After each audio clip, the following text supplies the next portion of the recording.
Assalamu alaikum students.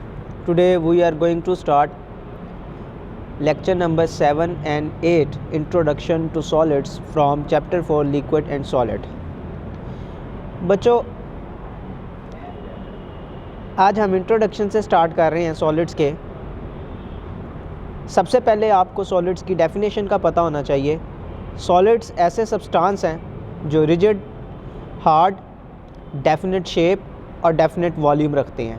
ऐसे substances जो rigid होते हैं, हार्ड होते हैं, जिनकी एक ख़ास शक्ल होती है और एक ख़ास किस्म का वॉल्यूम ऑक्यूपाई करते हैं। जैसे कि आपको डायग्राम के अंदर कुछ पार्टिकल्स स्पेसिफिकली अरेंज करते हुए नज़र आ रहे हैं। तो सॉलिड्स ऐसे सब्सटेंसेस जो इन तमाम प्रॉपर्टीज़ पर पूरा उतरें सॉलिड्स कहलाते हैं। डेफिनेशन के बाद हम करैक्टरिस्टिक्स की तरफ मूव करते हैं। सॉलिड्स के पार्टिकल्स क्लोजली पैक्ड होते हैं। लिक्विड और गैसेस में आपने पढ़ा था कि लिक्विड और गैसेस के पार्टिकल्स के दरमियान में स्पेसेस मौजूद होती हैं, लेकिन यहाँ डायग्रामेटिकली आपको पता चल रहा है कि सॉलिड के पार्टिकल्स क्लोजली पैक्ड पार्टिकल्स होते हैं, उनके दरमियान स्पेसेस मौजूद नहीं होती। जब क्लोजली पैक्ड पार्टिकल्स होती हैं उसकी वजह से पार्टिकल्स के दरमियान स्ट्रॉन्ग कोहेसिव फोर्सेस होती हैं और वो strong cohesive forces intermolecular forces कहलाती हैं। थर्ड करैक्टर है, सॉलिड के मॉलिक्यूल्स इन स्ट्रॉन्ग फोर्सेस की वजह से रैंडमली मूव नहीं कर सकते। जैसे कि आपने पढ़ा कि लिक्विड और गैसेस के पार्टिकल्स के दरमियान ट्रांसलेटरी मोशन होती है। सॉलिड्स के पार्टिकल्स वाइब्रेटरी मोशन पोजेस करते हैं। वो अपनी पोजीशन पर रहते हुए आगे पीछे मूव करते हैं, वो अपनी पोजीशन को नहीं छोड़ते। It means molecules do not move randomly. तो ये तीन मेन करैक्टरिस्टिक्स हैं सॉलिड के। अब हम टाइप्स पे आते हैं सॉलिड्स की। There are two main types of solids, crystalline solid and amorphous solid. सबसे पहले क्रिस्टलाइन सॉलिड की बात करते हैं।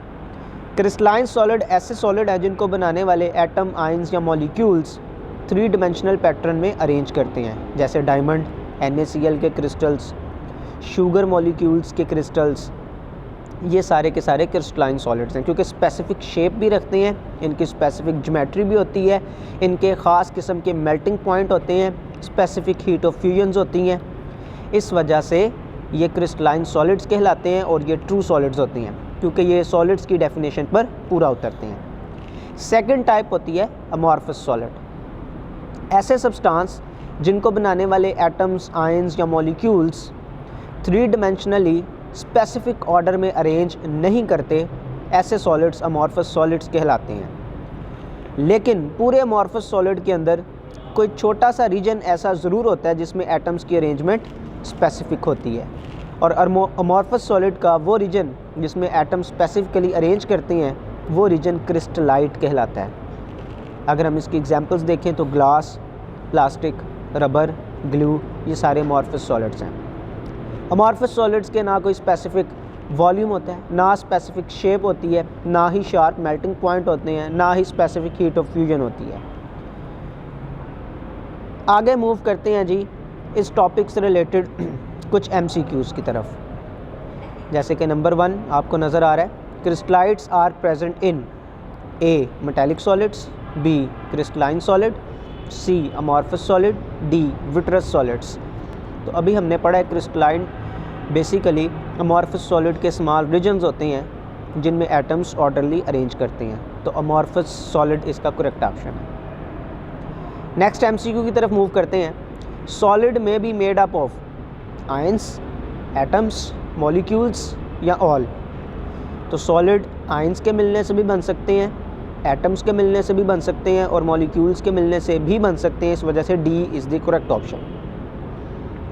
नेक्स्ट MCQ की तरफ आते हैं। Amorphous substances possess no definite geometry, no definite shape, no definite melting point या ऑल। तो करैक्टरिस्टिक्स में मैंने आपको डिफरेंस में हमने एक ये बात पढ़ी कि अमॉर्फस सॉलिड ना उनकी स्पेसिफिक शेप होती है, ना स्पेसिफिक ज्योमेट्री होती है और ना ही स्पेसिफिक मेल्टिंग पॉइंट है। तो D is the correct option. Next move करते हैं, which solids are called true solids. तो चूँकि क्रिस्टलाइन सॉलिड की डेफिनेशन पर पूरा उतरते हैं, इस वजह से क्रिस्टलाइन सॉलिड ट्रू सॉलिड्स कहलाते हैं। तो B is the correct option.